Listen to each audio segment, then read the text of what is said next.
முட்டை முட்டை குருமா. அதுக்கு தேவையானது முட்டை முட்டை 1/2 டஜன் முட்டை அவிச்சு வச்சு வெட்டி வச்சுருக்கோம், கட் பண்ணி. இது தக்காளி வெங்காயம் நறுக்கி வச்சுருக்கு. இது ஏலக்காய் பட்டை கிராம்பு மிளகு இது கல்பாசி எல்லாம் ஃப்ரை பண்ணி, தேங்காய் எல்லாம் ஃப்ரை பண்ணி அதை அரைச்சி வச்சுருக்கோம். இதுதான் செய்முறை. கடாய் வச்சாச்சு.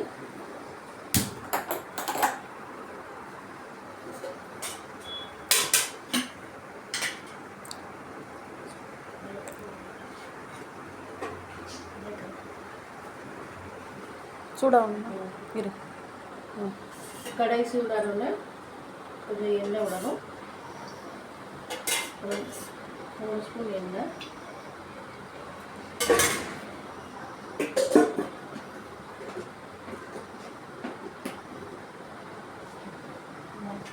எண்ணெய் சூடானோடனே பட்டை கொஞ்சம் கிராம்பு 2 ஏலக்காய் ஏற்கனவே அதில் அரைச்சி வச்சுருக்கோம். இதில் 2 ஏலக்காய் வேணும்.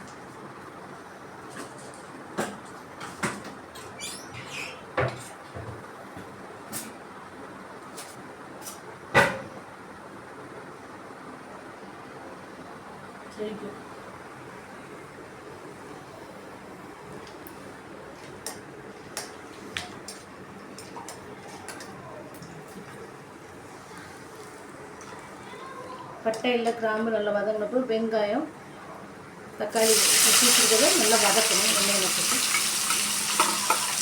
எண்ணெயில் நல்லா வதக்கிட்டு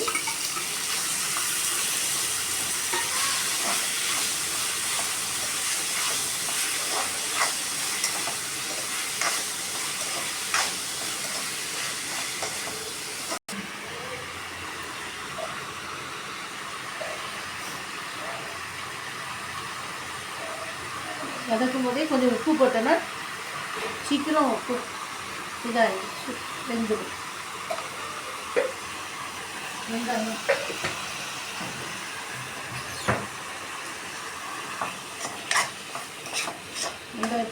உப்பு போட்டோன்னே வெங்காயம் சீக்கிரம் வதங்கி எடுத்துடலாம். மஞ்சள் படுத்தணும் 1/4 டீஸ்பூன் மஞ்சள் பொடி. நல்லா வதக்கும்.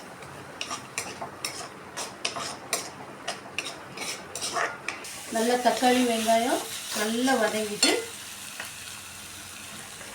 1/2 ஸ்பூன் வத்தல் பொடி,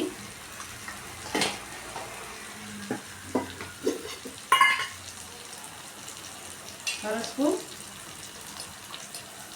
மல்லிப்பொடி,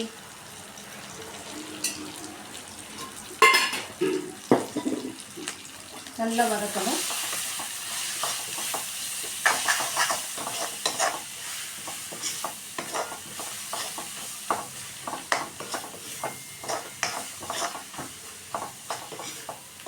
நல்லா பச்சை வாடை.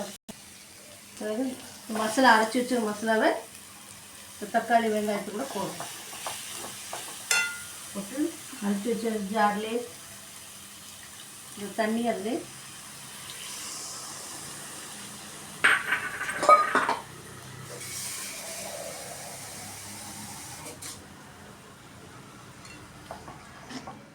உப்பெல்லாம் போட்டாச்சு. எவ்வளோ உங்களுக்கு கிரேவி வேணுமோ அந்த அளவுக்கு தண்ணி கொஞ்சம் வச்சு கொஞ்சம் கொதிக்கணும்.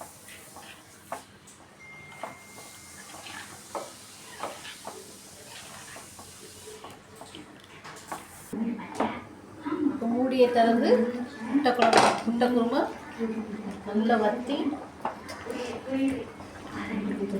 நல்ல சப்பாத்திக்கு சாப்பிட்ற பதமாக குருமா.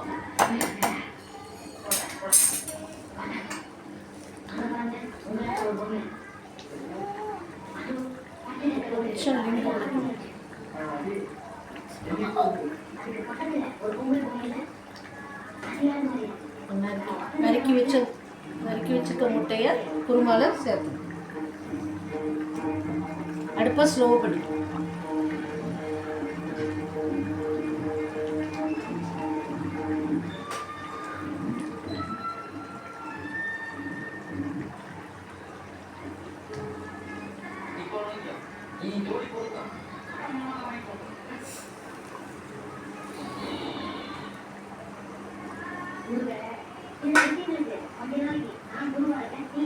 நறுக்கி வச்சுருக்க கொத்தமல்லி இலையை மேலே போட்டு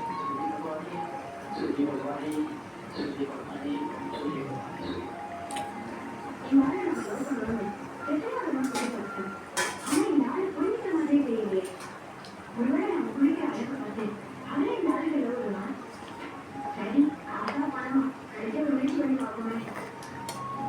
5 நிமிஷம் இந்த முட்டை போட்டு கேஸை ஸ்லோவாக வச்சு அது இது தெரியும்ல, அது எண்ணெய்லாம் வரும் பக்கம் பார்க்க அழகாக பிரிஞ்சு நல்லா வந்துட்டு பாருங்க. முட்டை குருமா சுட சுட சப்பாத்தி போட்டு குருமா வச்சு சப்பாத்தி கூட சாப்பிட்டா ரொம்ப டேஸ்ட்டாக இருக்கும்.